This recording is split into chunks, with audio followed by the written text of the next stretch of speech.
I never expected to fall in love again after being betrayed by the woman I thought was my soulmate. But life has a way of blindsiding you when you least expect it. This is the story of how I went from a bitter, angry divorcee to finding unexpected redemption.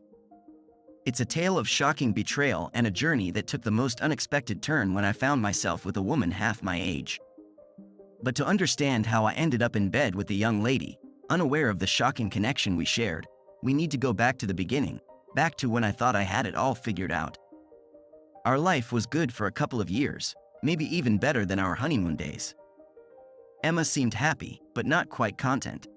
She started going on about all these fancy things she wanted, stuff our measly paychecks couldn't cover. She'd often bug me about whether my dad, who she thought was loaded because of his stake in the car dealership, could help us out more. I brought up the idea of starting a family, but Emma wasn't having it. She was dead set on waiting until we were rolling in dough before even considering kids. She had this whole plan of quitting her job to be a full-time mom when the time came. We'd been hitched for almost 2 years when shit hit the fan. My old man dropped dead from a heart attack at work. I was selling used cars when I heard a commotion in the service area. I rushed over just in time to see my dad take his last breath, moments before the paramedics showed up. I was completely wrecked. After losing my mom, he'd been my rock. My sister Anna had just wrapped up college a month earlier and was crashing at home while job hunting. She was also having a tough time dealing with Dad's death, but she's always been tougher than me. Emma had my back during the funeral prep and for a few days after.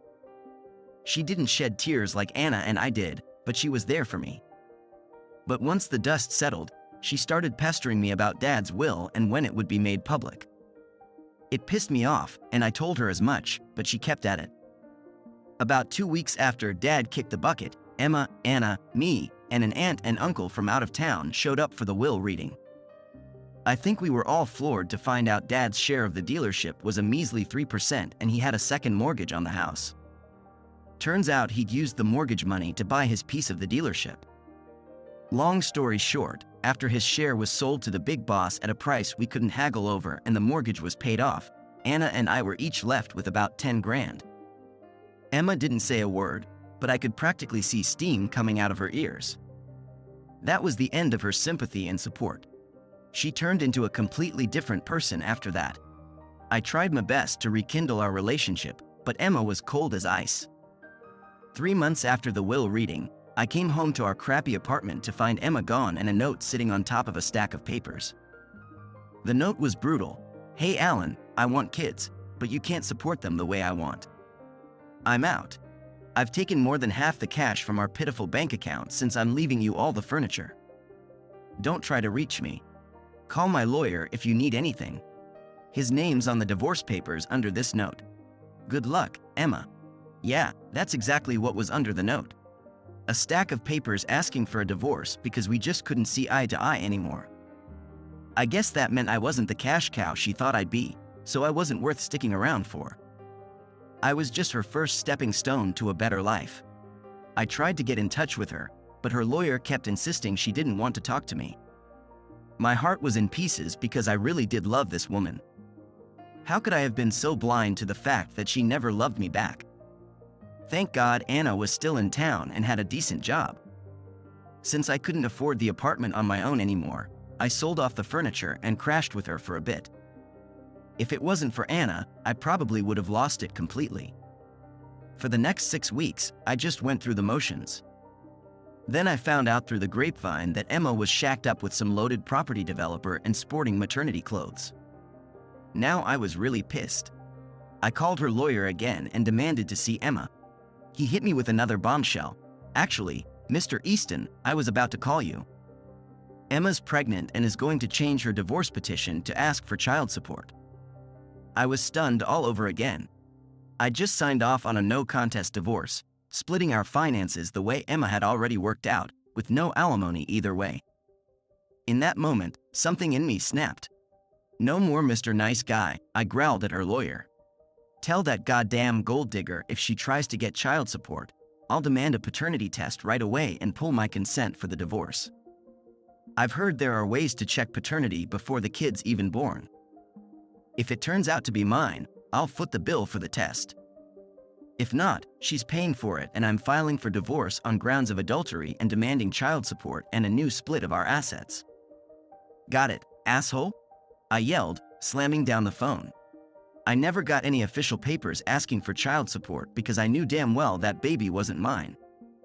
But now all my love for Emma had turned into pure rage and hate. When the divorce was finally over 2 months later, Anna came home from work to find me drunk off my ass and mumbling. Even through my booze-addled brain, I'd never seen her so pissed. She called me every name in the book and basically told me to get my shit together and be glad that slut, as she always called Emma now, was out of my life. Anna then shoved me into the bedroom, slammed the door, and yelled, "Don't come out until you sober up, dumbass." I passed out, wallowing in self-pity. When I woke up, I smelled bacon and eggs cooking. Anna was in the kitchen. I called both our jobs and told them we wouldn't be in until noon, she said, nodding for me to sit down as she put a plate of hangover food in front of me. "Why?" I asked, confused.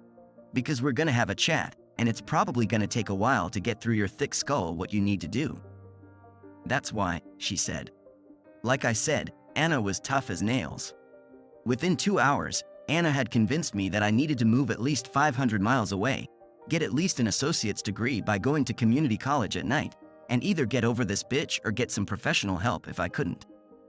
Within a month, I was out of there. I moved to a place where construction was booming, got a job as a handyman, rented a cheap apartment, and signed up for night classes at the local community college, starting 2 months later. Once my body got used to manual labor, I realized I actually liked being in better shape than when I played soccer. I also figured out that my high school teachers were right to be disappointed in my grades because when I actually put in the effort at community college, I found out I could be a star student. Even with night school, I knocked out an associate's degree in civil engineering and business in just 2 school years and 2 summer sessions. I didn't date. I'd go out and party maybe once a week, though a few times I found someone to hook up with. But none of them held a candle to Emma, so they never made me think about her. In fact, I was kinda proud of how I'd pushed her out of my mind. 2.5 years after I moved, I landed a manager gig at the same construction company where I'd started as a laborer. I'd gotten tight with the foreman, and through him, the owner. They both thought I had potential. My paycheck was now 4 times what I was making when I first moved, and I'd managed to save a decent chunk of change since my community college tuition was next to nothing. The weekend after scoring my new job, I decided to treat myself by hiring an escort instead of just picking up a random hookup. I found an agency through a buddy who vouched for me, and I picked Renee from their website pics. When Renee showed up at my place at 8 p.m. Saturday night, she was twice as hot in person as in the photos.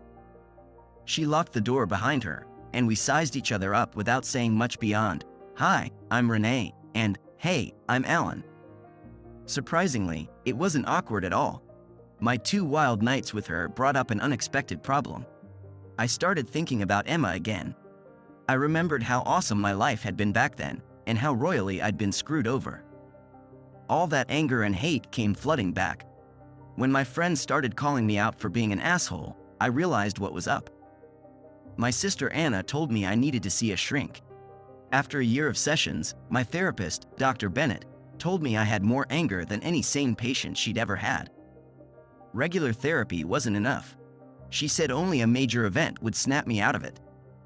9 years after leaving my hometown, my company considered me to open a new branch there. Anna filled me in about Emma. She dumped the realtor dude who stole her from me, had another kid, and was now married to some hedge fund guy. I rented a car at the airport to scout locations. Feeling weird with all the changes, I got a flat tire 20 miles in. I changed it myself and tossed the lug wrench on the floor. Stopping at a red light by a fancy private school, I saw 3 little girls in uniforms about to climb into a limo. The driver held the door open when suddenly, a black SUV screeched up. 3 guys jumped out, clocked the driver in the head, and grabbed the screaming girls, their backpacks flying everywhere. The kidnappers were back in the SUV with the 3 girls before the light even turned green. I didn't think twice. I floored it through the light, dodging 1 car in the intersection, and rammed the SUV. My airbag went off, and so did the SUV driver's, but he wasn't wearing his seatbelt and was groaning in the front seat as the airbag deflated. I grabbed the lug wrench, unbuckled, jumped out of the car, and sprinted to the SUV that had stopped. A guy with a gun stumbled out of the back passenger side, but he was wobbly, and by the time he fired, I was on top of him. I clocked him over the head with the wrench, and he crumpled to the ground. The third thug climbed out of the driver's side back door, put a knife to one of the terrified little girls' throats, and yelled at me to drop my weapon. I looked at him calmly and said loud and clear, "If you let the girl go, I'll let you walk. But you're not moving from this spot with her. If you hurt her, I'll crush your nuts before I kill you. You've got 10 seconds to decide, then I'm coming for you." With that, I raised my left hand, glanced at my watch, and started counting. 1, 2. When I hit 6, he let go of the crying girl and took off running. I chucked the wrench at him and felt like a badass when it nailed him in the back of the head, knocking him down. I jogged over, put my knee on his back, and yelled at the shocked people from the school across the street to call 911. Apparently someone had already dialed, 'cause the cops showed up 2 minutes later. When the cops arrived, 2 male teachers from the school were holding down the SUV driver, who was still moaning face down, and 5 or 6 parents or other teachers were comforting the 3 scared little girls. The cops quickly cuffed all 3 thugs. They were all loaded into ambulances while I was treated for a gunshot wound to my left arm that I didn't even realize I had until one of the teachers pointed out the blood to me. The guy with the gun was down and probably dying. The other 2 were banged up and bleeding, but not life-threatening. The limo driver was also treated at the scene. As the ambulances drove off and I was giving my statement to the police lieutenant, and the paramedic was finishing patching up my wound, I heard the hysterical crying of a woman running towards the 2 kidnapped girls screaming, "Mommy, Mommy." I took a couple deep breaths when I got a good look at her. Fucking Emma. Emma spotted me. After the initial shock, she ran up to me screaming, "You bloody bastard, Alan. I know you had something to do with this. I know you kidnapped my girls to get back at me, you piece of shit." Before I could react, she attacked me, hitting me with her purse. The cop restrained her, explaining I'd saved her kids, but she kept cursing. I saw the girls reunite with her as I left to give my statement. I insisted it be videotaped. The cops questioned how I got the wrench so quickly, easily verifying my story with my rental car. They asked me to stay longer, but I refused unless arrested. I demanded an assault warrant for the woman who hit me, threatening media involvement if denied. My sister Anna picked me up. The kidnapping story was all over the news, but they couldn't track me down. I consulted a lawyer about suing Emma and checked on her arrest. That night, everything changed. A TV station got security footage showing my face during treatment. They praised my bravery, and suddenly I was recognized everywhere. Reporters found me, and I gave brief interviews, downplaying my role. Emma somehow got my sister Anna's number and left a voicemail trying to apologize and meet up. I told Anna to delete it and tell Emma to back off if she called again. Before flying back, I met my new lawyer and signed papers to sue Emma for slander and assault. He was also pushing the prosecutor's office about Emma's arrest. Flying home, I felt smug, thinking more about suing Emma than saving those girls. At the office, everyone congratulated me on my heroics and the lucrative properties I'd found. My bosses took me to a fancy lunch where I enjoyed my newfound celebrity status. Back at work, I got a call from Bradley Simmons, a billionaire whose granddaughter I'd saved. He offered me his personal help for anything I might need in the future as thanks.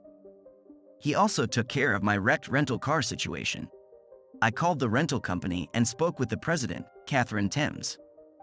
She assured me I wouldn't be charged for the damage and even refunded my rental money. She admitted Simmons owned the company but insisted they'd have done the same regardless. Anna told me Emma kept trying to contact her. Finally, Anna answered and yelled at Emma to stop, threatening her with harassment charges. Emma then repeatedly contacted my attorney requesting a meeting, but he insisted everything would be handled formally. While I was enjoying putting the screws to Emma, it started to get pricey. I knew I'd have to show up for a deposition in the case I was suing for, and my attorney told me that Emma had the right to be there, though he could make sure I never had to talk to her directly. As I was trying to figure out what day would work best for me to do the deposition, the phone rang. "It's Mr. Simmons," my secretary said excitedly. "Wow," I thought, pulling myself together. "Hey, Brad, what's up?" I asked. "Great, Alan, and you?" "Well, aside from my legal battle with my ex-wife, things are good. Even that's going well since I'm making her sweat, but I don't love what it's costing me. I've got to go to a deposition and I'm trying to pick a date," I rambled. "Really? Ha," Brad said. I suddenly felt awkward. "Sorry, Brad, I didn't mean to dump all that on you. It's just that your call came right as I was looking at my calendar," I continued. "Well, Alan, we're having a bit of a coincidence here. I'm calling to tell you that the mayor wants to have a ceremony to honor you with the City Hero of the Year award. You could time it to coincide with your testimony and get reimbursed for travel," Brad said enthusiastically. "I'm not big on publicity, Brad. I've turned down dozens of interview requests, including from 60 Minutes. But I can't believe the city would pay my travel expenses anyway." "Ha ha ha, good point," Brad laughed. "I've got to be honest. I'll pay your travel expenses, but because the ceremony is really important to my granddaughter. Elsie insists that she wants to make a public speech thanking you, and I think it's good for both her development and healing her trauma. So I'm begging you to come. God, Brad, I really don't want to let you down, but I'm wary of it. I really don't like drawing attention to myself. It would be really uncomfortable for me." Brad interrupted me. "I get it, Alan, but here's the deal. If you come, I'll not only pay your travel expenses, but I'll also cover the attorney's fees for your lawsuit against your ex-wife, and I'll owe you double. I promise you the fact that I'll owe you twice as much will be very beneficial to you." I thought for a while, probably longer than I should have, since Brad said, "You still there, Alan?" "Sorry, Brad. I was just mulling it over.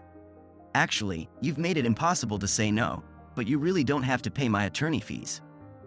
"Fine, but I want to pay for your lawyer. I don't like how she's treating you.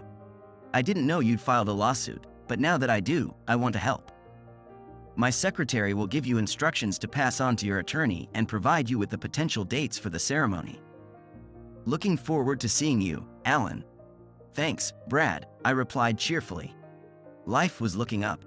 My lawyer was the happiest guy I'd ever talked to when he called to tell me that Brad Simmons was covering all the expenses. His personal attorney told me to go all out and spare no expense as part of my ethical obligations. I'm sure my attorney saw his bills just double. No doubt he'll get it. The day before the ceremony, my attorney's office took my deposition. As expected, Emma Ashton was there. She tried to talk to me multiple times, and each time I did something super mature like covering my ears with my hands, while my attorney asked her not to speak to me. Finally, my attorney said to opposing counsel, "If your client tries to talk to mine one more time, I'm ending this deposition and you can explain to the judge why it should continue under these circumstances." Emma left the room in tears. I grinned broadly. The ceremony was awkward, but it was also cool to meet Brad in person. His granddaughter Elsie's thank you speech was the most adorable thing I'd ever seen in my life and brought tears to my eyes. Everything was perfect, right up until the end. After the ceremony, I was chatting with various people while holding my award.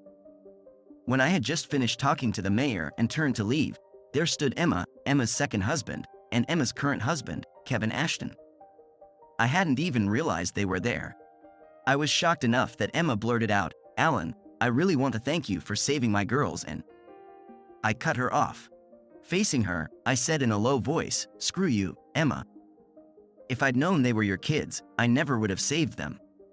And then turned to leave. I felt great, as that was the cruelest thing I could have said to her. That is, I felt fine until I saw her daughters standing off to the side with faces so shocked and sad that it was clear they had heard my comment. That's when I felt like a total piece of shit. The fact that two innocent little girls between the ages of 6 and 9 had heard my comment, which wasn't even true but was only meant to hurt Emma as much as possible, really ate at me. I was still thinking about it and how to make it right 4 days later when my lawyer called. "Two things, good news about the ruling and a settlement offer from opposing counsel," he said. "Shoot," I replied. The judge ruled that we can present evidence of how Emma left you with someone else's baby in her womb in our damages report. That's a big win, and it's going to put them on the defensive big time. Great, I replied. My attorney advised taking the $500,000 settlement offer, dropping both cases against Emma. I countered, demanding Emma admit her defamatory comments were untrue, a face-to-face meeting with her daughters, and yearly private talks between my lawyer and the girls until they turn 18. My lawyer grinned. I don't know what you're up to, but okay. 2 hours later, they agreed. I called Brad on his cell. Alan, I owe you twice over, so I'm happy to talk, Brad said warmly. I explained my plan for the meeting with Emma's girls, asking Brad to wire me $400,000. Wow, you're even better than I thought, Brad replied. My assistant will wire the money to your business attorney. Thanks, Brad. We're even, I said. This doesn't even count as one of my 2 debts, he chuckled. Emma and Kevin Ashton watched nervously as the lawyer escorted her 2 daughters, Elizabeth and Jamie Ashton, ages 9 and 7, into the empty jury room at the courthouse. I smiled warmly as the girls entered, shook their hands, showed them a trick I'd been practicing for a week to get them in a good mood, and then told them why I wanted to meet them. I wanted to tell you both face to face that I'm really proud I got to help you with those kidnappers. I know you heard me say something that wasn't true to your mom, and I wanted to make it right, I said, as I sat down and took each of their hands. Isn't that what you meant when you said you wouldn't have saved us if you knew who our mother was? Asked Elizabeth, starting to smile. No, that's not what I meant at all. You 2 are awesome, wonderful kids, and no matter who your parents are, I'd be proud to help you anytime. But I really don't like your mom for things she did to me in the past, and I said what I did just to hurt her for how she hurt me before. But I'd give my life to save you too. Why don't you like our mother? Asked Elizabeth, pushing back her beautiful strawberry blonde hair that was covering one of her sparkling blue eyes. It's not something you need to worry about. You just need to know that it has nothing to do with either of you, I replied, as warmly as I could. After that, the conversation flowed easily. Time flew by, the 15 minutes were up, and I asked Emma's attorney for another 5 minutes. He agreed. Girls, to show you how happy I am that I got to help you, I'm giving each of you a gift. Mr. Ames, my attorney, has enough money so that you both can pay for your college education, no matter what happens to your parents. If you ever need money for anything college-related, just give him a call and he'll take care of it for you. Here are 2 of his business cards for you. Mr. Ames will call you on this day every year until you graduate from college to see if you need money and how you're doing. My friend Elsie told me college costs a ton of money, Elizabeth said, eyes wide. Yeah, it does. That's why I'm giving Mr. Ames the money, so you both can go no matter what happens. Both girls hugged me and kissed me on the cheek. There was a tear in Elizabeth's eyes. One more thing. Here are matching rings for us. I've already given one to your friend Elsie.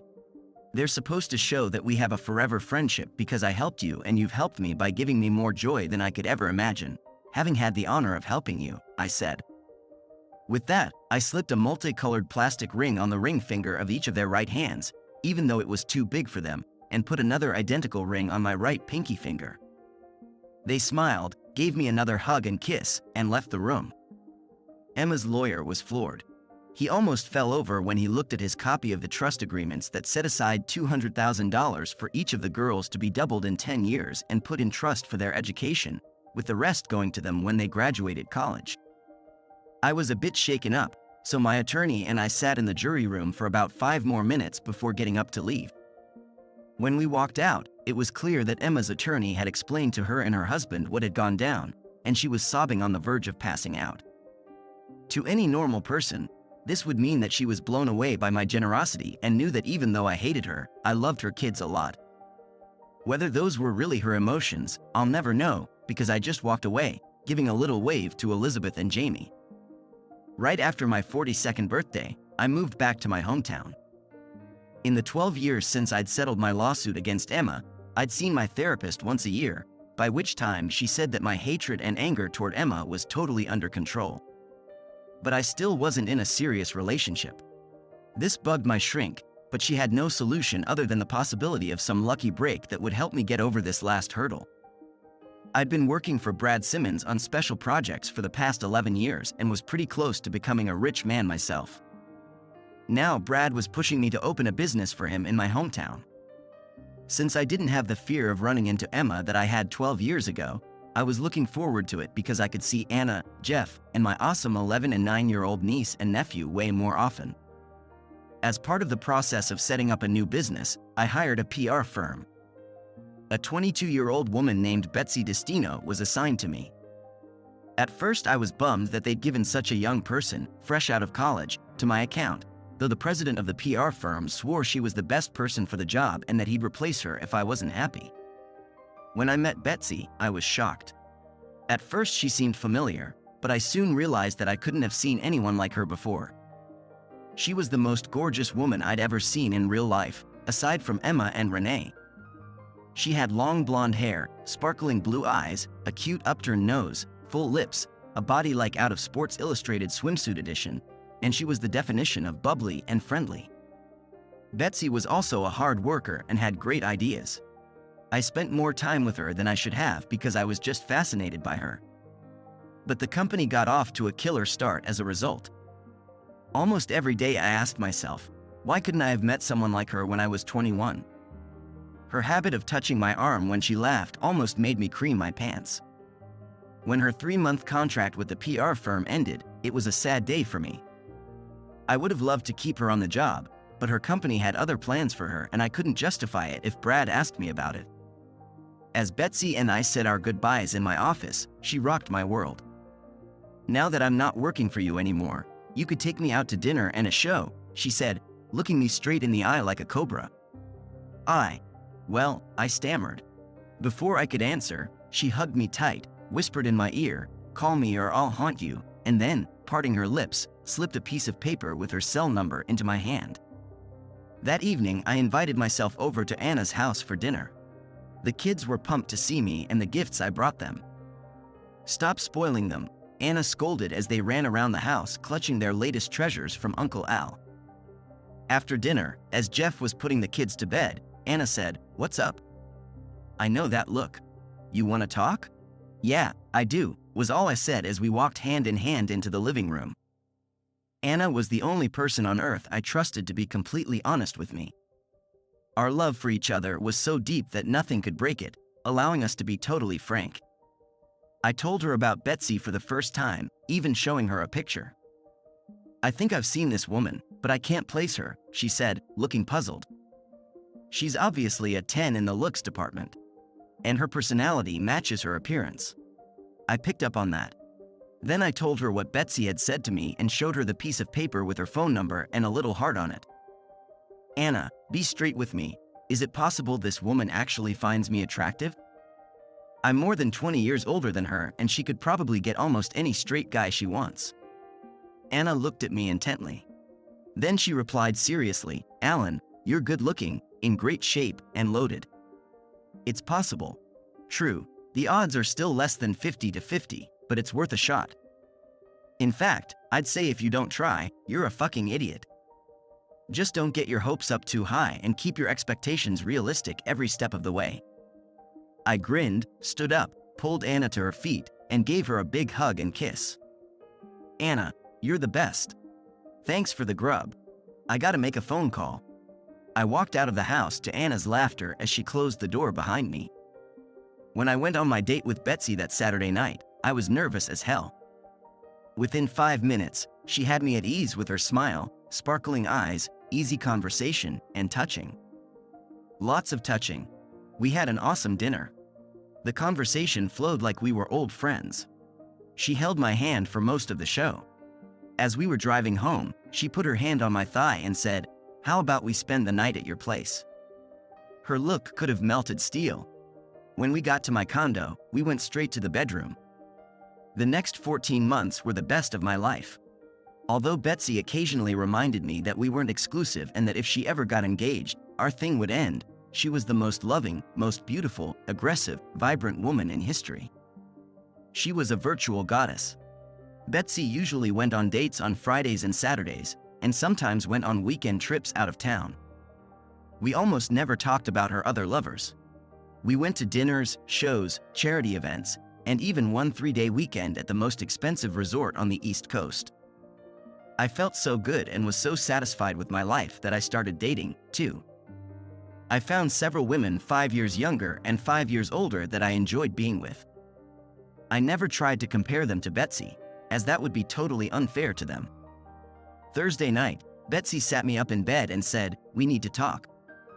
"Okay," I said, taking her hands in mine and noticing for the first time the ring on her right pinky finger. It was too dark to make out what it looked like. "You've heard me mention Eric, and you met him once, right?" she asked. I'd run into Betsy and the 6-foot blonde guy she introduced as Eric one Saturday night at a restaurant when I was with a date, and Betsy sometimes talked about him. "Sure," I replied, realizing where this was going. "Well, he proposed to me. I'm in love with him and I'm gonna say yes to him on Monday," she said, looking me in the eye. "If you're in love with him, why haven't you told him yes already?" I asked with a lump in my throat. "Because I told you when I first started hooking up with you that once I got engaged, our thing would be over, and I want to have one last fling with you. I want to take you to a resort this weekend so you can properly say goodbye to me." "Wow," I replied, completely stunned. "That'd be great, but you don't have to pay," I said when she interrupted me. "I'm paying. I've got plenty of cash. But I need to fully open your eyes first, so don't say yes just yet," she said. Betsy then turned on the bedside lamp and brought her pinky finger up to my face. The light from the lamp highlighted a plastic multicolored ring. My mind was reeling when she said, "I'm Elizabeth Ashton. Destino is the Italian word for fate, and I only use it as a business name." Never in my life had I been so speechless. Emotions flooded my brain and body, and all I could do was stare at her with my mouth hanging open. She realized I couldn't speak and kept going. "I never got the chance to properly thank you for saving my life and my sister Jamie's life. I was obsessed with the fact that you not only saved me, but you gave me a trust fund of $200,000. I had to know more about you." I noticed tears in her eyes, and mine started to get misty too. "When I was a teenager, I got a transcript of your testimony from your attorney, making him swear to never tell you. When I saw how my mom treated you, I was shocked and ashamed. That's when I decided I'd never, ever be like her. Even though she truly loved me and did her best to raise my sister and me, I've never been able to look at her the same way since." Betsy, Elizabeth, continued, taking a deep breath. "I decided to make up for how badly she treated you, so I figured I'd have some fun with you. I found out you're an amazing guy and lover, and kept it going both for my own enjoyment and as a way to say thanks, and I've tried to never mislead you about our long-term chances." Finally, I managed to speak. "You're incredible," was all I could mutter, as I hugged her tight. After a few seconds, Betsy pushed me away, wiped my tears, and said, "So does this mean you'll go away with me for the weekend, and let me spend some of the more than $300,000 I have left from the trust you set up for me?" "You've given me the greatest gift anyone could give," I told her, starting to come to my senses. "You gave so much of yourself that you turned my life around. There's no more hate and anger in my heart, only love and peace. I'd be honored to spend one last weekend with the most beautiful person inside and out in the world." That Friday, Saturday, and Sunday morning were the most bittersweet days of my life. I wasn't outwardly sad, even though I had to admit I was in love with Betsy. It was because I was so happy for her and grateful to her. True to her word, Betsy never contacted me again after she accepted Eric's proposal, though we stayed good friends. She even introduced me to my fiancée, C.E. Grace, a widow 2 years younger than me who runs the charity where Betsy worked. I didn't see any need to tell Grace anything about Emma, since she was no longer part of my life now. Grace and I went to Betsy and Eric's wedding 9 months after Betsy said yes to Eric's proposal. Of course, I knew I'd see Emma there, but since I didn't have any hate or anger left in me, I wasn't worried about it. It was a beautiful ceremony and a rocking reception, and I was over the moon happy for Betsy. At the reception, I noticed Emma was avoiding me. I'm sure she thought I'd bite her head off again if she tried to talk to me. Just before Grace and I left, though, I tracked Emma down. She looked shocked when I approached her, having interrupted a conversation with one of her friends and was clearly bracing for trouble. "Emma," I said, looking her straight in the eye and holding both of her hands. "I have to give you props for raising the most amazing woman in history. Elizabeth is one in a million. I'm sure she could never have become the fantastic person she is if you hadn't been her loving mom. All the best to you." With that, I turned around and headed towards Grace, leaving Emma standing there in stunned silence. As I got to Grace, she said, "I think Betsy's mom wanted to say something to you. She was reaching out her hand as you were walking away, and I think I saw her mouth. I'm sorry." What could she have been apologizing for? "No idea, babe," I answered Grace, quickly ushering her out of the ballroom. "Maybe she thinks I didn't like the wedding cake."